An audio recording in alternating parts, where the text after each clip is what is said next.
Good evening. You're flying with Pod Squadron Podcast. All wings report in. This is Andy Pod Job standing by. This is Tracy Pod Tracer standing by. Lexi Pod May standing by. All ships to attack formation. Oh. I'm on screen right now. I forgot. I should have said it. And it's Pod Rod. I'm joining. I am joining for tonight. Yeah. Yay! Not just the voice of Rod. We actually are blessed with the face tonight. We're missing Jason, unfortunately. Jason, okay. Once again. Send him some good chi. Good chi, yes. All ships to attack formation. Mission objectives to talk about Star Wars and movies, streaming, animation, books, themed experiences, and your art and inspiration from a galaxy far, far away. Today we are talking about the finale of Andor, Star Wars Andor, Rick's Road. That's episode 12, Rick's Road. And for all of you out there, all comm channels are open. Follow us on Twitter, Facebook, and Instagram. Find us on YouTube. Like and subscribe and hit the bell icon so you know when we have new content. But first, I'll be your squad leader for today. I'm Andy Lowe, a.k.a. the Chinese Pirate, director, storyteller, puppeteer, performer, and fight choreographer. On my wing is Tracy. Hi, I'm Tracy. I just bought 3 additional rain barrels today, and I'm very excited about it. Also, I'm hot nerd girl, whatever that is. And on my other wing is Lexi. Hi guys, Lexi, Feral Geek Aesthetic. Sometimes I post and it's nerdy. And from the command ship, of course, is Rodney. Hey, everybody. Rodney, Pod Rod, co-owner of Geekish Network and producer, showrunner of Pod Squadron. And so glad to be here with you to talk about the season finale of Andor. And of course, we are just one squad in this fleet. We're part of the Geekish Network. That's right here on YouTube and on Facebook. Look for all the other great shows throughout the week. As foils to attack position, we're going in.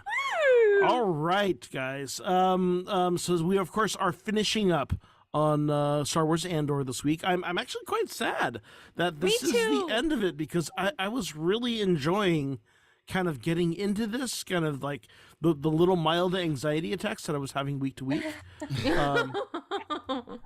with this show. Is he gonna get arrested again? He's just a tourist. Leave him alone.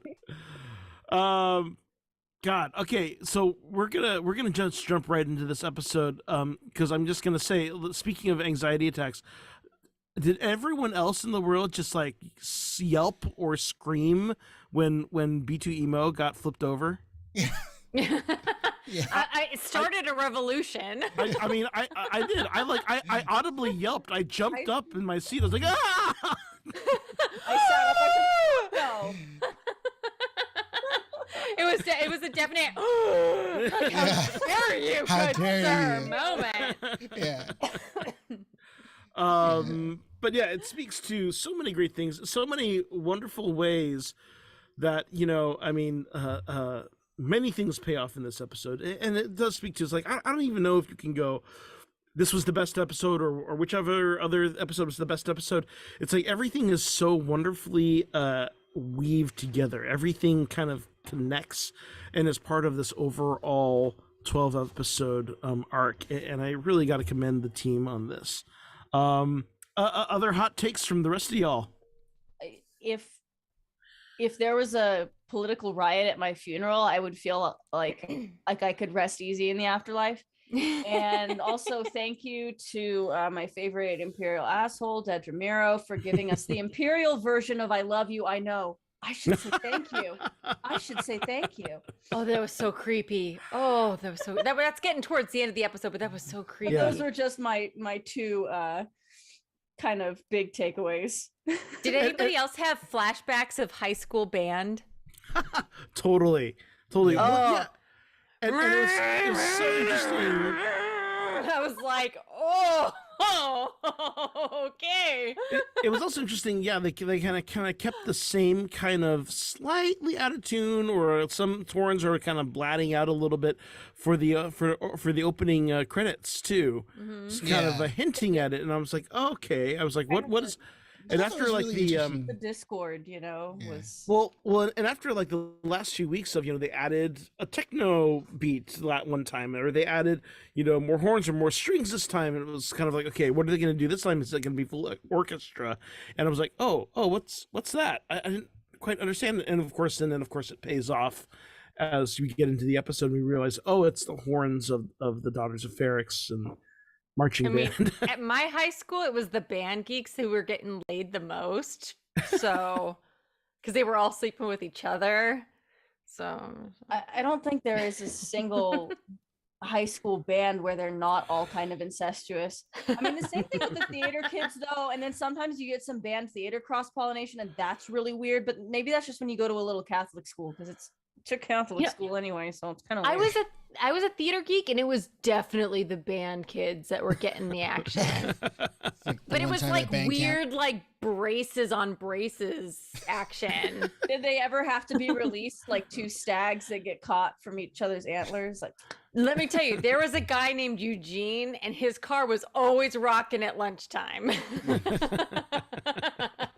Traumatic for me. I used to date Eugene, and he was not a nice guy. Neither was this Eugene. He was like the cute guy of band, but his name was Eugene, and it was like cute guy of band. Yeah. Everybody else I was like, cute. Mine looked like budget Jason Biggs. So one thing also, I just also really appreciated all these Star Wars band instruments. It's kind of like, okay, we've got a bunch of French horns. How do we make it look like space? Let's put some stuff on it. Put some stuff on. Like there was a guy playing a flute that literally had like 3 flutes attached to it. And Although, as a bagpipe fan, I was very disappointed that there was no bagpipey and type true. instruments. Yeah. I mean, yeah, they already had Scotsmen in space, so it wouldn't have been too much of a reach. They were in the Scottish Highlands too, right? So. Yeah. And but the guy, the timekeeper guy at the top, Time grappler. he was like, "Fuck yeah, this is awesome!" And then the stormtrooper came, and he was like, "Nah, this is Ferrix." I was just gonna say he Sparta kicked that man into oblivion. Yeah, we had a couple of Sparta kicks because Brasso Sparta kicks. What's his name after he flips B2 over? That was like, yeah, you kicked that not guy. only that, he used Marva's remains. Yeah, like, that's right. He used Marva's remains to like beat people over the head First with it. punch of the revolution. Yeah. She would love it. He would have loved that. Yeah. I think also too, like just I mean, the biggest thing I rewatched it right before this, and there were some really great lines in there. The line where Basto's basically relaying her deathbed speech to Cassian. Oh was yeah, so powerful to me. And then like the line, I think the line was, "Tell him I love him more than anything wrong he can do." Yeah, that made me just- cry. That I had to pause. I had to pause it because I was like, I can't see the screen now. I'm just crying. And I think also too, Lexi, going back to what you're saying, I think when I was rewatching it, I was thinking, okay, maybe I should record my death speech, and have it played. You gotta Tasha Yar that shit. Yeah. And then it also kind of made me think, like, there's a lot of inciting moments that started in a hologram in Star Wars, or, Princess Leia in a hologram, and that, and Gem and Marva's Andor, Marva Andor's speech, in a hologram, and basically the inciting incident of the rebellion. As somebody who is slowly wading their way through, because I'm so bad at online courses, slowly wading their way through a Deathwalker, end of life doula course, I really loved how at the beginning she's talking about how she's been to more funerals than she can count.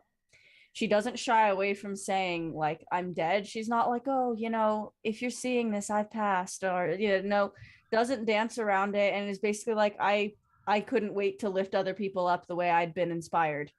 I loved her view of death, and it felt pretty unique to me in a Star Wars universe full of characters either grasping to keep people alive or rebelling against the notion that somebody has died and they don't have the power to stop it. Anakin.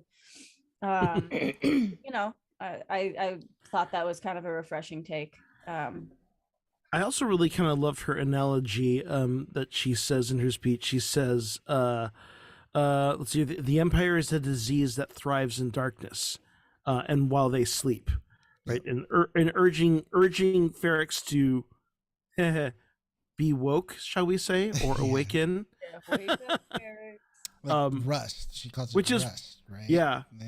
And of course, that's another analogy that is alluded to in a flashback when Cassian is looking at Clem's burial brick, right? And he remembers his analogy that these are all good parts that work. It's just about removing the rust and to kind of reveal what they're really capable of, right? Yeah. Great. Shall we say the writing. diamond in the rough? Yeah, and even like, so we go back to the writing, like even Nemex's little manifesto moment, right? Yeah. And then just that last line, like, yeah, it's gonna be hard, but just keep trying. It's just. Are any of the rest of you guys Whovians by any chance? Mm-hmm. Like There will be like Die Hard, not, but yeah. there will be episodes where you're like, man, this is a throwaway episode, and then in the last 5 minutes, the Doctor will give a speech, and you're like, fuck my life, this was the greatest episode of Doctor Who ever. And there was like 4 of those in this episode. And I was like, holy shit, this is some good writing. Yeah, Doctor Who does a good job of like, in directing. It's like if the higher you lift people up, the more the impact is when there's something serious. And I feel like that kind of happens to great effect in and although this episode was serious all the way through, coming back to Andor, you're like, oh, okay, cool. Like there's going to be a conflict. We know it. They're setting it up. And it could have been pedestrian, but they really kept it from being just like, oh, here's a rehash and lots of violence. Also, I apologize in advance, guys, if I'm like turning away and sneezing. Like I'm sick, but I did not want to miss the the finale review.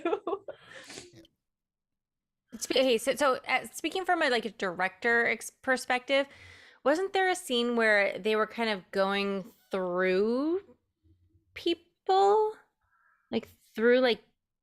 what scene am I thinking of? There was a scene where they what were do you like mean going through people? It was like there was a scene where they you were mean the like montage with Nemec's manifesto, or are you? No, what was it? There was a scene where they were like where it was like going like straight through people. Am I I mean, I'm a little buzzed. Don't get me wrong. What do you mean through people? It was just going straight forward, and like people were going. What was the camera or yeah, the camera. There were a number of shots. I mean, it's like just the composition of kind of how they activate the crowd, how they show the crowd is forming from all points in the city. Yeah. Of course, everyone gathering at the town, and then of course, as the music hits fever pitch and goes into a higher tempo, that kind of march forward. I mean, that was all very. For some reason, I wrote a note about like the camera like going through, like just like continuing forward while other people like fell to the side, and I was like, and I just felt like it was so beautiful, and I made a note of it for like the director perspective. There was one scene where Vel was running towards the explosion, and the camera was like right behind her. There was that one. There's also watching Karn, Cyril kind of meld in with the crowd. I mean, there was a lot of really interesting just seeing motion, right? Seeing where Luthen is in space, where is Cassian in space. When you have this many characters and this many parties, and you're tracking on them and kind of keeping a sense of, okay, Cassian is up in the rooftops. So and so is pushed to the side. So and so, Deidre has taken lines. I mean, there's a lot of crazy staging, and I mean that's like also just really good editing too. Yeah, they did a very good job of orienting everybody. Kevin says he knows what scene I'm talking about. Help us, Kevin. He said the camera kept moving forward as if it was part of the uprising momentum. I just remember thinking it was so cool, and I just made a note camera, director, with Vel running towards the explosion. I thought that bit was kind of a nice miniature arc for Pax Kid, the guy who threw the bomb. Yeah. Had we seen that kid before? Yeah. So he's the guy whose father got tortured and then hung. I know the guy. I know the shopkeeper, but had we seen the kid before? Yes. Because we see him arguing with the Imperials when they take him away. He's like, "Where's my father? Where's my father? What'd you guys do?" And he's freaking out. And we've seen him on the counter as well. I think he's one of the kids that ran around and started banging on the pot. Yeah, he was that too. When the corpos. When the corpos came for okay, when he was putting together a ball, I was like, who the fuck is this kid? It is a little tough. I mean, it's just pretty sprawling. It's sprawling. I mean, I don't know. I remembered him really clearly, and I was glad they didn't just let the character go with the whole, what did you do to my father scene. Okay, Paul was wondering who he was too. Thank you, Paul. I mean, there's a lot of characters in this show, so. I was like, why do we care about this kid? What's going on? And the same thing about the guy with the balding Greek man who started the fight when B2. I was like, have we seen this person before? Who is this person? I don't understand. Yeah, he's the guy who asked for the title. He said, hey, can I be regent? Or I can't remember what his title was. But him I didn't remember. He's also the guy that he talked to Cassian on the phone or the vid call. Right. Okay. So Okay. Name the face of the scene. Got it. Yeah. Gotcha. So. Gotcha. But I think there was another scene that really stood out to me. A little small, not a small moment, but when Luthen's standing on the stairs. Yeah. And he could hear the death and destruction happening below, and he's just like, he has that look. He doesn't say anything, but he has that look. He's just great acting. Yeah. Where he's like, you can tell this is the inciting incident he was planning for. This is what he was pushing for. This is what he was saying, like, we need this to happen. And he's been pushing for it, and it finally happens. And he just is just... Well, it's also interesting because you can see it's a combination of things, right? It's a certain amount of pride because normally he's behind, in the dark, in the shadows, kind of like listening to the radio. So now he gets to watch it happen. Yeah. But also he's dangerously close to it, right? Because the self-proclaimed coward is now in the thick of it. Yeah. And there's a lot of grim he's literally got his hands dirty. I mean, well, the other aspect of it that I thought was really interesting was that it forces him to actually watch people get gunned down, right? He's hearing the screams of pain, the anguish. Yeah. It's so not that just on a screen. Or there's word of direct mouth. consequence for him, which is fascinating, right? Couldn't you see like the moment like he heard Marva's speech, like the moment in Marva's speech where you saw like he barely even changed his expression, but you saw him change his mind. And he wasn't gonna kill Cassian anymore. Mm-hmm. It was just like a second too. Yeah. It's also kind of, I think it's also the kind of thing, it's I don't know, maybe I'm reading too much into it, but I mean, it's like, we know that these sub themes are in there, where it's like he is the leader that the rebellion needs to start, but also ultimately he needs to find someone who can speak, who can be the face of this rebellion, right? Who will eventually be Mon Mothma. But the costume choice for Luthen in this episode, and especially when he's watching the riot, witnessing the riot at the funeral, reminded me of his big speech where he's saying, like, I have to use, like, my sacrifice is like, I have to debase myself by using my enemy's methods. Mm-hmm. And I couldn't help but think with the dark cloak that it was kind of Palpatine-ish, where he's the guy pulling the puppet strings. Very Sith Lord vibes. Right? Yeah. There's even a shot, speaking of shots, there is a shot when Cyril and the sergeant walk past him, right? Yeah. And they go down the stairs. Hiding in plain sight. Luthen's just like on the right-hand side. And they're just shot from behind. And all you see is the hood and the cloak. And he's like, he just really shows, and he really stands out because everyone else is in these earthy tones. Yeah, he totally stands out. It's like a celebrity trying to wear a ball cap and sunglasses, and it's like, we know who you are. But it's just like, it has that silhouette of like, this is a Sith Lord. Yeah. And I think that's also too, like going back to what we talked about last week. I think they really are pushing the whole like he's a Jedi. Which, of course, I have a theory. I have an expanded theory, which I popped into my head a few days ago, but I'll get to that later. I do want to talk about some of we get to hear Nemec's voice again, right?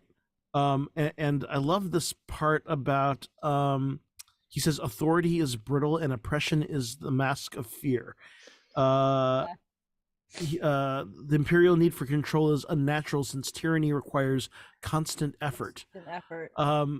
Which is so interesting, and it's also great as his manifesto kind of runs as we kind of take account of everyone, all the pieces on the board right now, right? We're kind of jumping from Bix to Brasso to Vel and Cinta.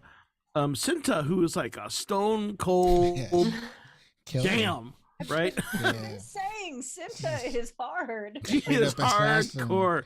And Vel is like poor Vel, man. I don't know. It'll be interesting to see what they do with that relationship. If it's about kind of Vel trying to get her to regain some of her humanity, or if she's just far gone. Did we really even see Cinta in this episode? Yeah, she shanks some. Yeah, she shanks the spy. It's the whole Yeah. the whole I spy missed versus that. spy.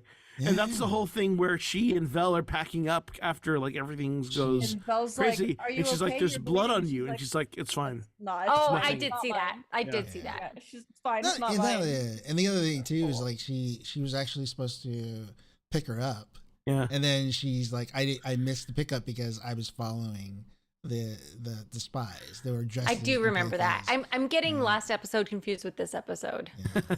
But I mean, at this point, she definitely killed that kid. Totally Yeah. Yeah. I've been saying Yeah. it. She killed it. She killed it. This about mean, confirms yeah. it. I mean, Yeah. it's like, yeah, there's no denying it. She killed that kid. She didn't leave any witnesses behind, right? Yeah. She didn't leave any witnesses behind. But yeah, she definitely killed. I really like her character still, though. I mean, you know. Oh no, I love her character. Yeah, I mean, you just get. I feel like you get a lot of, you know, hero characters or anti-hero characters moralizing before they kill somebody in Star Wars, and she's just like, no, you're gone. You're a problem. No more problem. Let's see here. Oh, another really cool quote from Clem. That the man who sees everything is more blessed than cursed. Yeah, that was pretty powerful. There's a lot of good lines. I'm trying to make sure I didn't. Oh, sorry, Ron. Go. No, yeah. Okay. Yeah, go ahead. Sorry, you finish. You finish. Yeah, I just loved how, you know, in these last few episodes, how they're really using the writing to underline a lot of the themes. Theme. Yeah. Like a lot of the themes that they hear are kind of alluding to and sort of like using through imagery or through action, but then just to kind of like, I mean, just him, like, you could see that, you know, he's changed, right? Yeah. Andor has changed, and he's listening to, he sees what's happened. He sees that, you know, he hears that Bix is being, you know, he sees what's happening in the town, but he lived through this prison experience from the Empire, and he's listening to Nemec's manifesto, and you get to tell he's like, okay, now I get Nemec. Yeah. Now it's different now. Yeah, it's different now. Man. It's so different, and even going back, and then again, the writing is just so good. He even says that in Marva's deathbed speech through Basso. She says, "Oh, he knows what he needs to know." Yeah. Right. You need to, you know. He just needs to basically, like, you need to act on it. Right. You already know what you need to know, and you just need to act it. You kind of, like you said, Andy, kind of gotta wake up, right? Yeah. And then, you know, become, you know, I hate saying it because they've so I caught. love that the seeds of the rebellion are everywhere, and people are in people around the galaxy have no idea that they already belong to the cause. Yeah. That's so trippy. Right. But yeah, it's so true. You know how they say that, like, you know, anybody's susceptible to joining a cult if they get you at just the right time when you're in just the right mentality. I feel like that holds true for both the rebellion and the Empire. Like, if they snag you at just the right time, then you're like in. You drink the Kool-Aid. I will say too, I mean, it's interesting, you know, kind of coming back to Marva's messages through Brasso, right? She does call him out as an unstoppable, or he has the potential to be an unstoppable force for good, right? It's like, and you know, we presumed that she did not know that he was involved with Aldhani, but I mean, it's like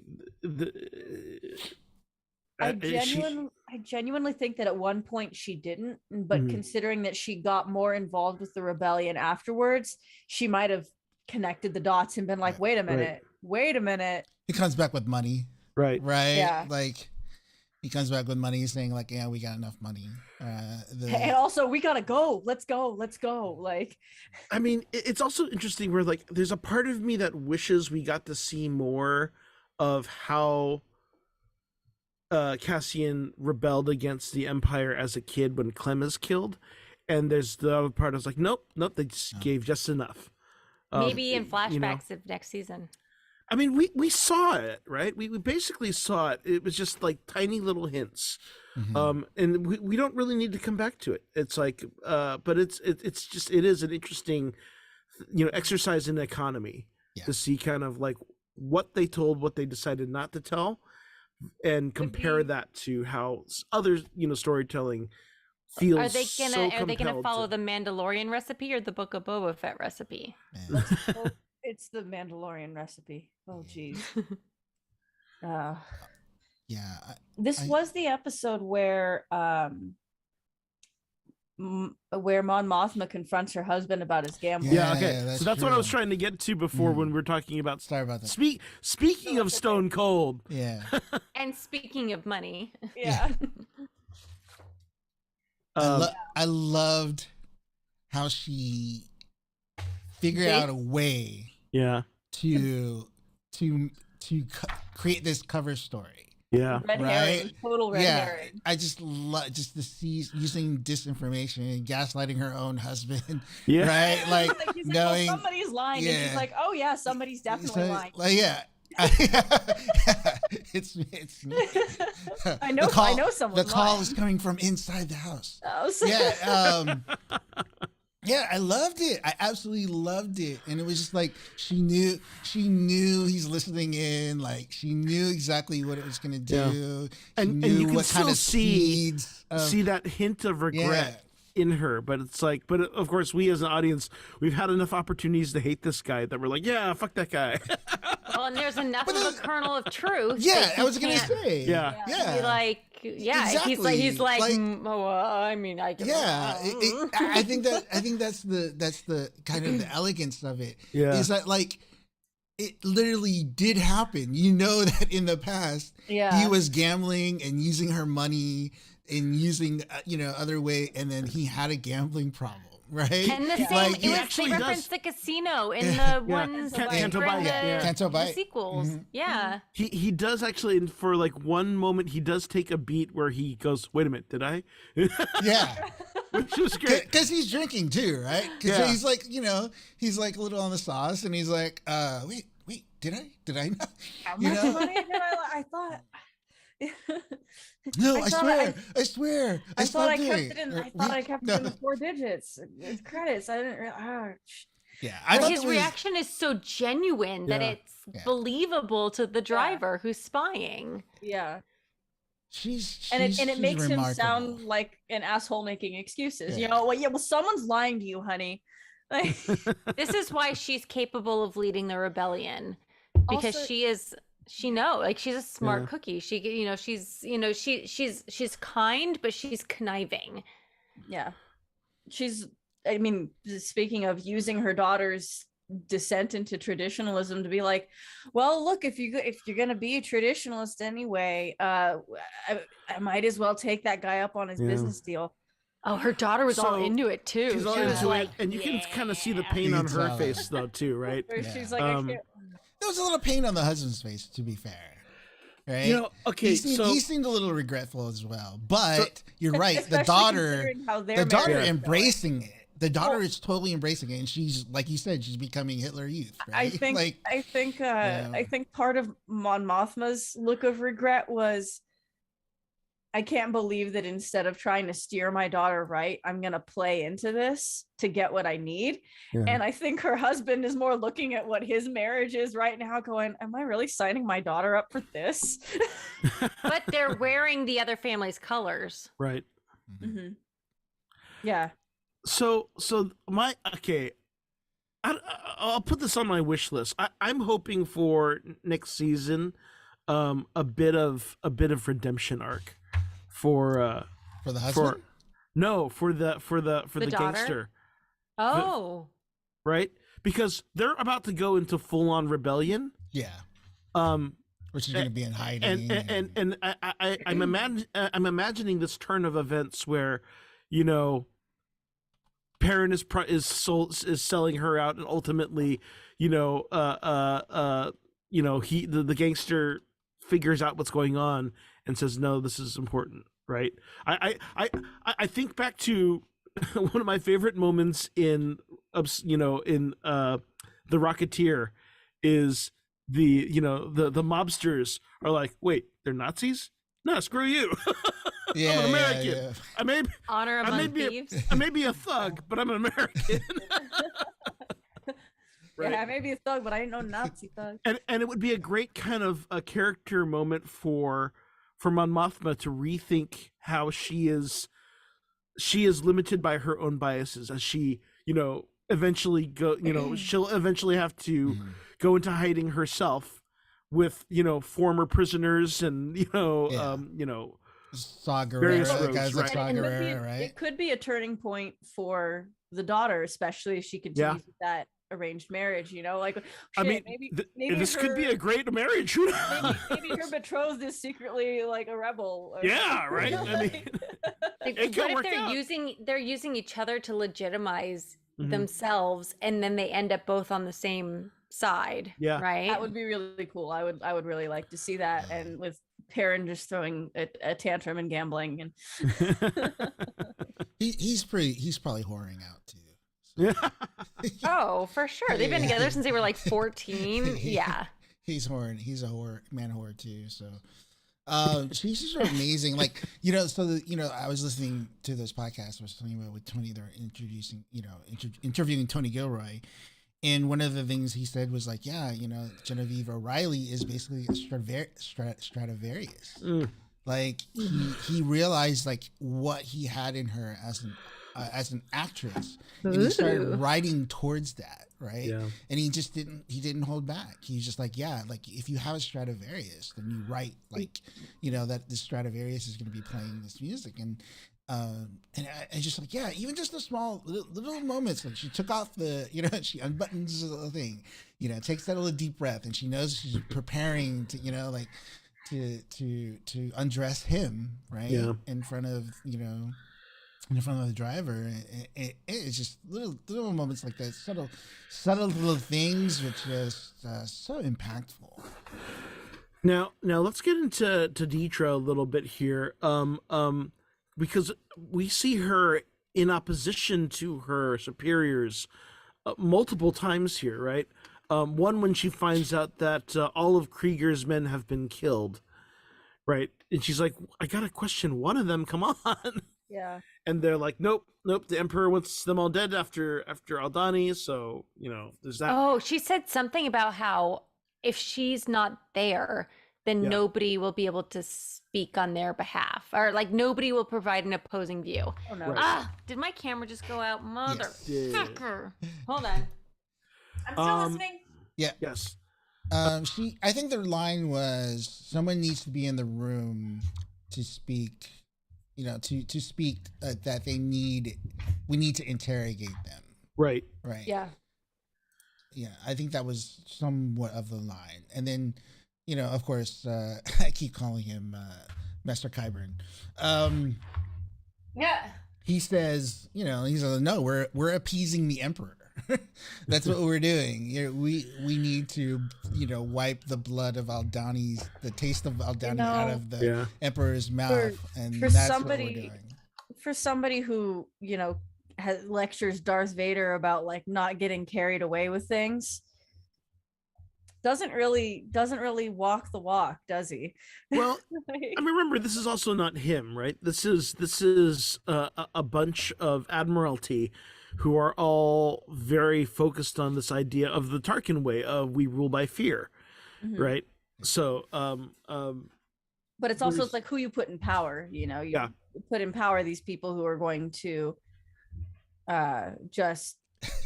General Sherman's March to the Sea, just raise the whole thing, and kind of it's doing a really good job as a series, I think, juxtaposing how the rebellion may have their issues with unity, but at the end of the day they are willing to listen to and see the value in the rusty parts. Well, and it's also, I mean, this kind of ongoing theme with Imperials too, right? Well, not just with Imperials, right? But that idea that those who are those who are promoted are often promoted on individual action, not on their ability to lead. Mm-hmm. Right. And with the constant backstabbing in the as they all vie for position, right? Yeah. It's like you're gonna have that where it's kind of like they're not in touch with people. They're just in touch with a sense of power, control, and fear. Yeah, it is exactly what Nemec's it's exactly what Nemec's manifesto is talking about. Yeah, of it needing constant maintenance. Effort. Yeah. Oh, yeah, because oppression is tyranny requires constant effort. And it's unnatural, and that's great writing following the imperial aesthetic of everything being very sterile and hardline, which like you don't really see in nature. And of course, Deidre is the one of them who has to remind them, no, we can't just kill Cassian. Call off your snipers. I need to take him into life so we can get to freaking Axis. Yeah. That's like all the effort to find him, and they're just gonna kill him.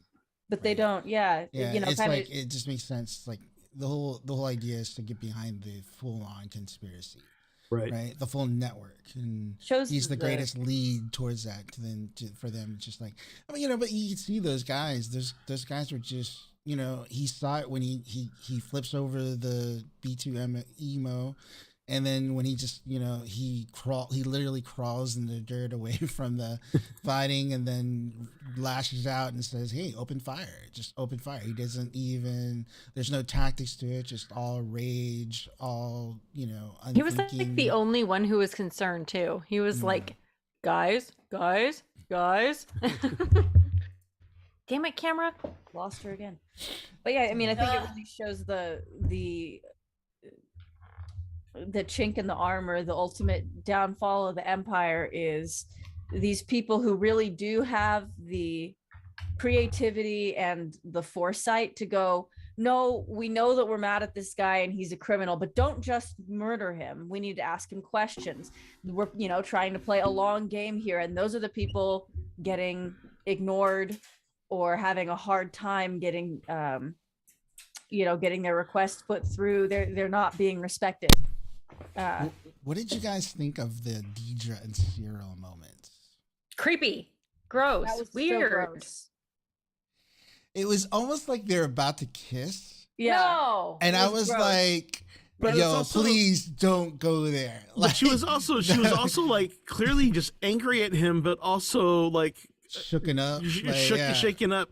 But it's like her first, like she's shaken up, she's in shock. She knows she just almost got torn apart to literally shred, limb from limb. Mob, But then she looks at him in the eyes and she realizes him. It's like, you.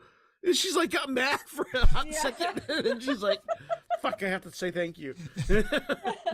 But she didn't actually. She just said, "I should say thank you." I should say thank you. It's like, thanks for pulling me out of the train tracks, you creepy stalker. But I mean, she's probably gonna hire him, and she doesn't have an assistant anymore. Oh, what happened to her assistant? Did he die? Oh yeah, he got killed in the crossfire too. Oh, I missed that too. Yeah, there's an opening. And poor what's his name, aggro dude is left drinking alone in the streets. Yeah. Hey, don't knock people who drink alone. In the aftermath, it was just really. I think one of the other questions I had about that was, do you think that having them all come together at that moment was done effectively, or do you, just because basically all the characters had been operating separately and then they all converged? Do you think that worked well? I mean, I do, right? I mean, it's kind of the thing we expect, right? It's gonna end where it began, right? Yeah, I didn't go. When they had a character show up, I didn't go, what, really? There was no like questioning. I was like, oh, of course they need to be here. It was the Love Actually of Star Wars. I mean, Riot, I think the Riot actually I think the real question is what happens on Ferrix now, right? I mean, honestly, everyone in this community is going to have to get out because the Imperial presence is about to like go like hog wild. Yeah. Right. Yeah. Like And I was wonder surprised to only see one ship escaping. I was expecting other ships. Just like, Oh, okay, how much everyone's did you gonna think get that out. ship was going to get shot down?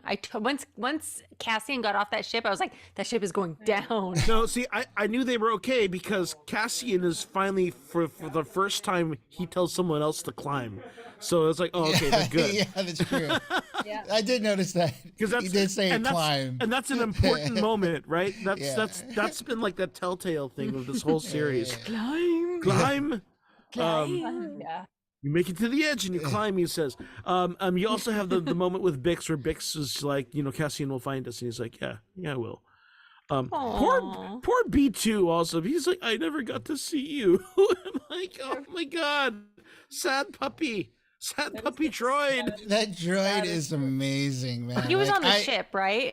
Yeah, he was on the ship. He was He's on like the ship. Eeyore, man. I think he's the Eeyore of if I droids. had to rank, I saw somebody on Twitter talk about this, and she was saying like she's ranking all the droids, and Yeah. I'm thinking he's up there now. He's very high up He's there. really high up there now on my droid list. If I had to rank him. It doesn't hurt his likability factor that he's got some design similarities to Wally.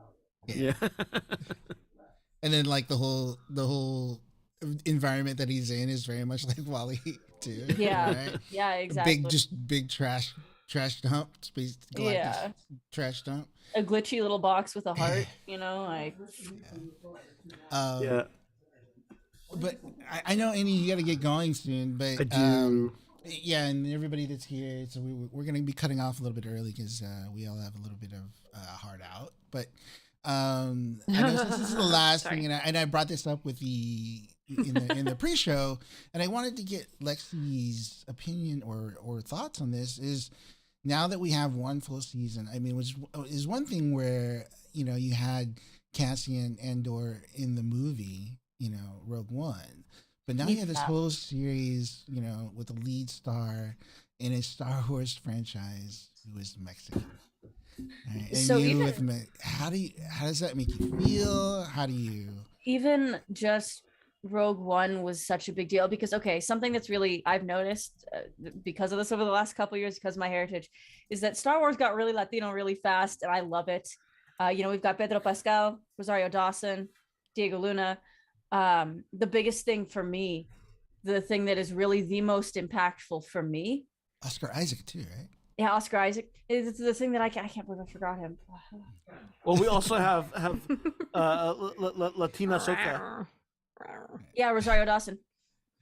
I definitely did not forget my girl. I did not forget my girl. Okay, so the biggest thing, the thing that is the most impactful for me, and I think is going to be really impactful for some older generations of Star Wars fans, is the fact that he kept his accent.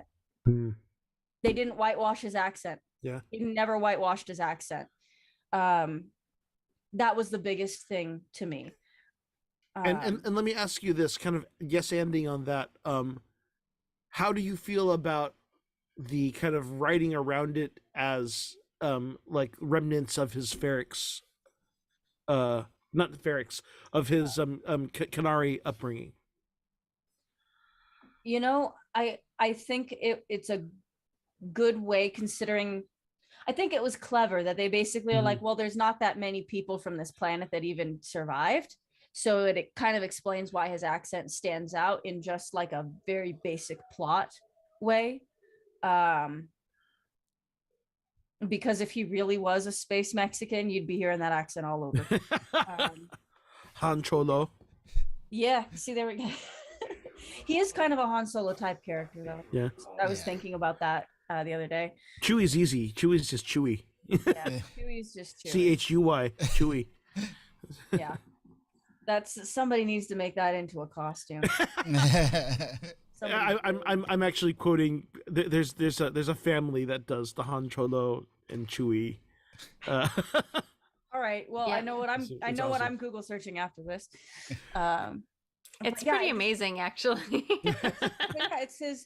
It's his accent, which seems like a small thing, and to me it has less to do with how they explained it away as being, an accent from his childhood, and more to do with the fact that you don't see a lot of heroes, and we've never had a hero in the Star Wars verse with a Mexican accent. Like Pedro Pascal does not really have an accent. He's Chilean. He doesn't really have one. Like everybody else, Rosario Dawson, it's not. Diego Luna's got a very strong accent. It's like, and it's undeniable. It's part of Star Wars now. Yeah, and now it's canon. Now it's canon. We have a hero with an accent that is not American. Yeah. And or British. Yeah, or British. Well, the British are usually villains in Star Wars. But not obviously. I think there might be a couple of exceptions, but overall the heroes tend to be American in Star Wars, we have the Organas too. The Organas are also.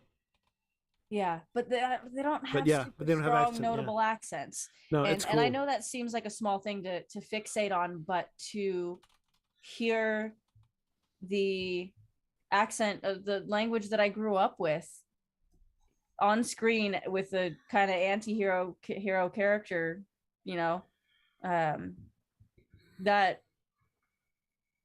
that's really profoundly impactful on me, and I think it will be for like a next gen of Star Wars fans subconsciously. I agree. Very cool. Yeah, representation matters, right? And just completely unconnected, not unconnected, but completely coincidental. Having a character like Andor, and then there's like a kind of famous little Mexican saying, which is, "They tried to bury us; they didn't know we were seeds." Ooh. Ooh, that sent chills down my spine. I like that. So his whole character and the way that the people of Ferrix, like that, with sky and stone and them being buried in stone. Yeah. I think Bix is Puerto Rican too, actually. She might be. I wouldn't be surprised. I wouldn't be. Oh, really? I thought she was Mexican. The actress? Maybe I could look that up. Yeah. She was in. But we should wrap up though. We should. I don't want to make Andy late. So we're gonna wrap up right now. I think Good Omens. We'll she was in Good Omens, and she was amazing. Sorry. Go ahead. We'll be back on an undisclosed day. We're still trying to figure out the schedule and when we're going to take a break for the holidays. Things that we want to get around to. We probably want to do some kind of series like wrap up. Right now, we've just kind of focused on this episode, but maybe we'll talk about like kind of what our wish list or what our hopes are for season 2 and what we've heard about season 2. Because Tony Gilroy has been very open about the whole process for this, so that's all very interesting. We still haven't gotten to Tales of the Jedi yet, and we'll definitely get to that at some point. And of course, what we're looking forward to with the Bad Batch coming up in February, and of course Mando season 3, which is coming up next year as well. So thank you for joining us tonight. Thanks for joining us tonight. We're here on the Geekish Network generally on Mondays.